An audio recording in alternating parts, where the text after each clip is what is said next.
Estamos começando a terceira temporada do programa A Polêmica. E o nosso primeiro entrevistado é o reitor da Universidade Estadual do Norte Fluminense, Luiz Passoni. Luiz, um grande prazer em tê-lo aqui. Eu tenho certeza que funcionários, administradores e também professores e alunos da universidade ficarão muito felizes com as suas abordagens. Muito bom dia, muito obrigado pelo convite. É sempre bom a gente ter a oportunidade de esclarecer a população campista da região sobre o que está acontecendo na universidade, né?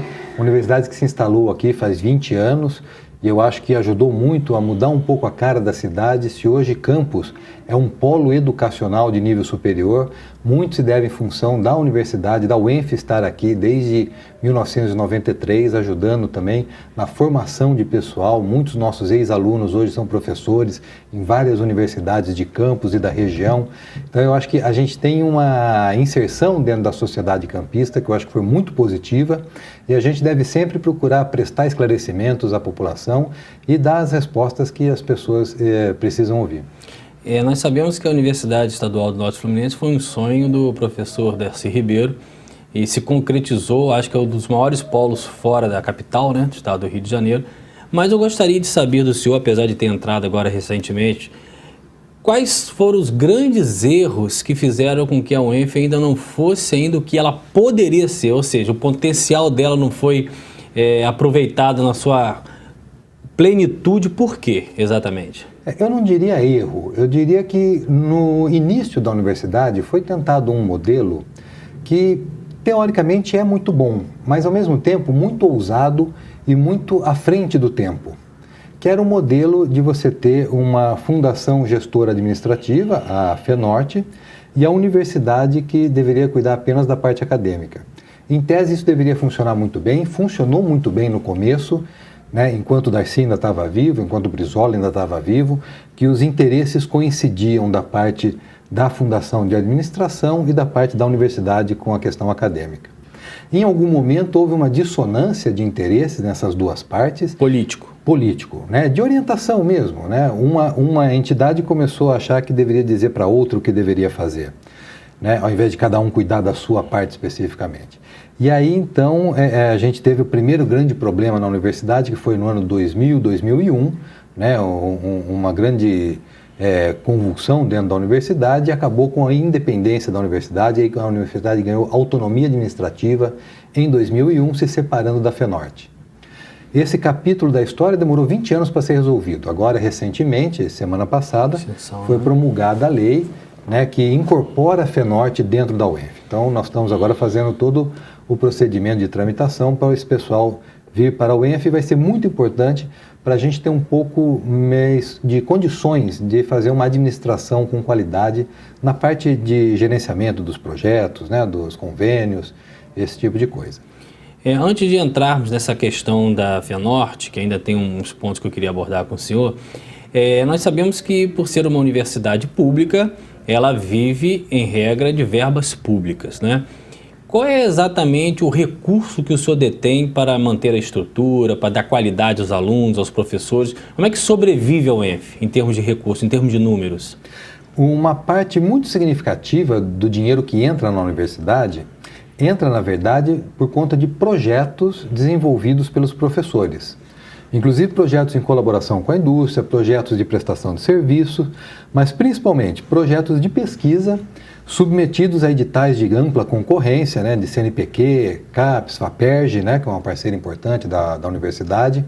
Então, a gente recebe do governo do estado diretamente para a universidade um orçamento, né, a gente não recebe recursos financeiros, a gente recebe um orçamento anual que pode ou não ser executado, né? O grande problema é que a partir de outubro do ano passado esse orçamento deixou de ser executado. Se não for executado, ele tem que ser devolvido por ser verba carimbada, ou vocês têm um fundo que aguarda esse dinheiro? Esse é um outro problema, a anualidade, aí são várias questões. Então, vamos lá. Fica à vontade. Vamos lá. Então, a gente tem um recurso que vem do governo do estado, por orçamento da universidade, que ele é suficiente só para pagar pessoal e contas de condomínio. Mais ou menos quanto? Para este ano, foi aprovado, para esse ano 2016, foi aprovado na LERJ um total de 180 milhões. Dividido em 12 meses. Em 12 meses, mas esse que é o problema, ele não vem em 12 parcelas, esse é um dos problemas. Só que desses 180 milhões, 25 foram contingenciados pelo governo do estado. Então já caiu para 155 milhões. Mesmo sendo aprovado, foi retirado 25% do total. 25 milhões, né, de 180. Agora, isso não significa que a gente tenha 155 milhões em caixa, nem que a cada mês a gente receba uma fração mensal, né, desse valor. O que acontece é que a gente tem esse orçamento teórico, né, e toda uma série de procedimentos que começa com uma liberação orçamentária, aí a gente faz o que se chama empenho, quer dizer onde vai gastar, depois faz a liquidação, quer dizer, gastei, recebi o serviço, recebi o produto, aí a gente precisa, e agora que emperra tudo, a cota financeira.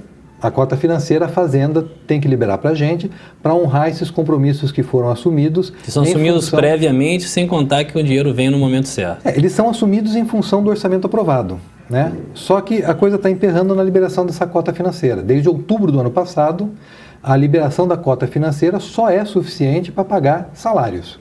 Engraçado, às vezes a burocracia ela serve realmente para complicar.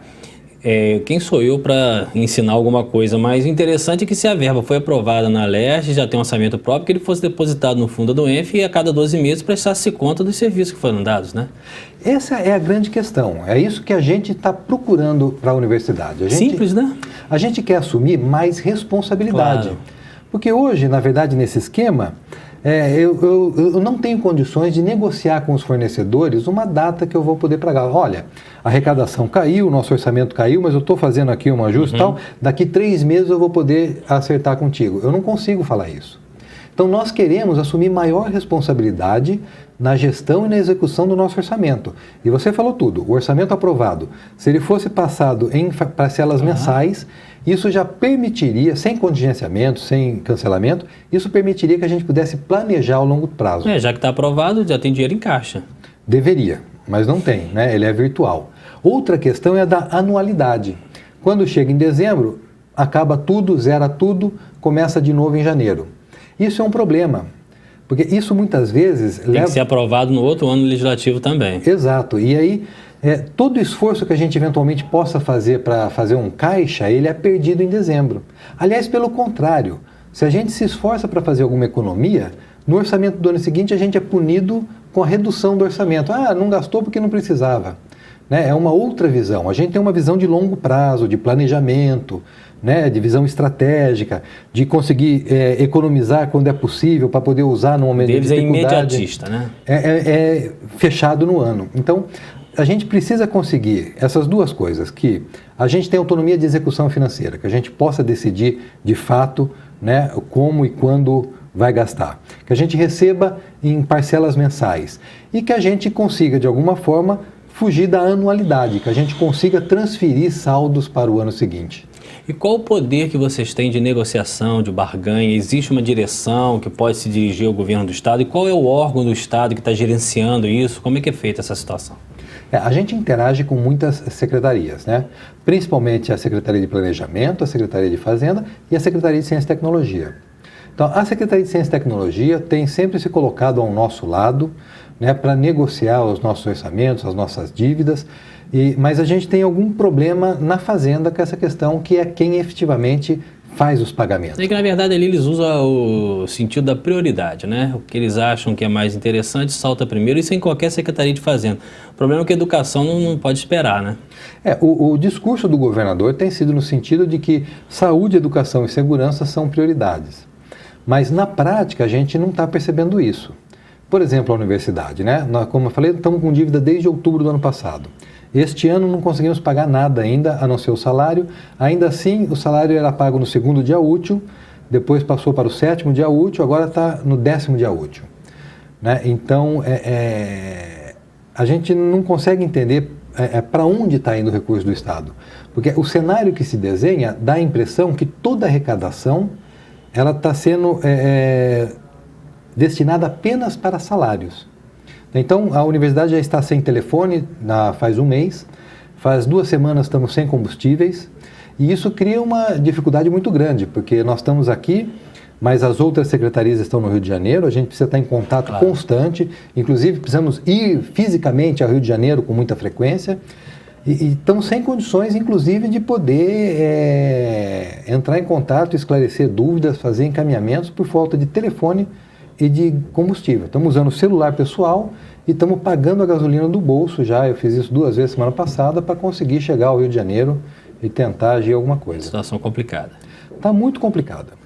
Heitor, eu voltei agora à questão da FENORTE pelo seguinte, há um tempo atrás a gente ficou ciente que a FENORTE seria extinta e tal, ela tem até um sentido muito voluntarioso, muito interessante, e disseram que a questão também era econômica.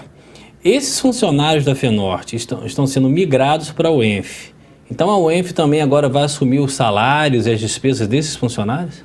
Mas também vai assumir o orçamento da FENORTE e os projetos que é mais ou menos em quantos por cento? Qual o numerário mais ou menos que a FENORTE tem em termos de valores? É bem inferior ao da UENF, né? O orçamento... Aí vai tudo para um orçamento da UENF? Vai tudo para o orçamento da UENF, né?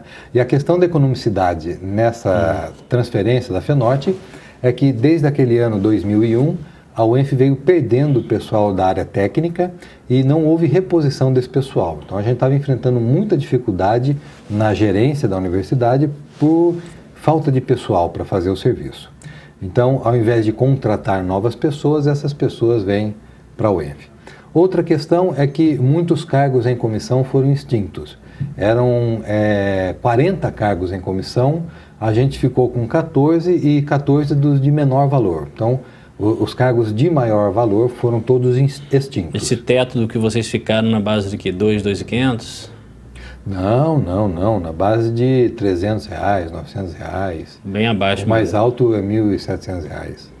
Né? Bem abaixo. O topo do quadro de cargos em comissão da FENORTE chegava a R$2.500. Né? Então a gente pegou esses de R$300, R$900. E também a questão de que a FENORTE ela estava meio sem função. Embora ela tentasse executar algum projeto ou outro, muitos em parceria com a própria UENF, ela estava meio sem um norte, sem uma orientação clara, desde que deixou de ser a mantenedora da UENF. Então, nesse sentido, eu acho que é racional a gente otimizar os recursos do Estado, né, sem nenhum prejuízo à população, porque todos os projetos que eventualmente estavam sendo tocados pela FENORTE vão ser feitos agora pela UENF. As funções também. As funções também. Heitor, tem uma questão que eu gostaria muito de ouvir aí a sua opinião como gestor, como homem de importância dentro do meio acadêmico. Não vai aqui nenhuma crítica política, mas é uma realidade.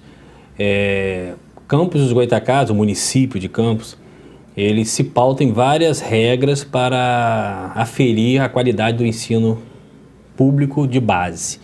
Nós temos aí o IDEB, onde Campos está em penúltimo lugar, e temos o IOEB, né, que afere a condição dessas pessoas ir ao mercado de trabalho. Nós estamos na 88ª colocação. Fazendo um pulo para o UENF, óbvio que muitas pessoas que estão nos assistindo e têm filhos e netos gostariam que eles ingressassem na UENF, até pelo mercado de trabalho e etc. e tal. E, obviamente, nós não podemos desprezar as pessoas que vêm das escolas públicas municipais. Qual a leitura que o senhor faz dessa situação municipal e quais os prejuízos que essa geração pode ter, inclusive na possibilidade do ingresso numa universidade do porte da UENF? A gente é muito interessado, muito preocupado nas questões do ensino fundamental, ensino básico, ensino médio, né? A gente, inclusive, eu atuo na área da licenciatura, né, que é a formação de professores para o ensino médio, principalmente, e a gente vê com alguma preocupação essa questão da qualidade. Mas é importante a gente notar, né, a UENF é muito bem avaliada pelos órgãos avaliadores, né? Então, o MEC, por exemplo, diz que a UENF é a melhor universidade no estado do Rio de Janeiro, muito em função da transformação que a universidade opera no estudante. Né? Então, um dos pontos de avaliação que a gente tem um resultado muito positivo é a comparação da nota do Enem do aluno ingressante e a nota ENAD do aluno que sai da UENF. Então, normalmente o nosso aluno entra com uma nota de Enem muito baixo, muito abaixo de outras universidades como a UFRJ, a UERJ, e sai com uma nota ENAD equivalente. Então, essa transformação que a gente faz, ela é muito muito significativa e isso é que resulta nessa questão dessa boa avaliação da UENF. Então, eu diria o seguinte, ao aluno hoje que está cursando o 2º grau, escola pública, existe um sistema de cotas para facilitar o ingresso do aluno de escola pública. 50% das nossas vagas são reservadas para os alunos ou que negro ou de escola pública, carente. Então, existe uma facilidade de acesso. Uma vez que esse aluno ingressa na universidade, ele recebe um auxílio para permanecer na universidade. A gente entende esse aluno como sendo um aluno carente, de família humilde, que necessita de um apoio para permanecer na universidade. Ele recebe, então, um auxílio mensal de R$300.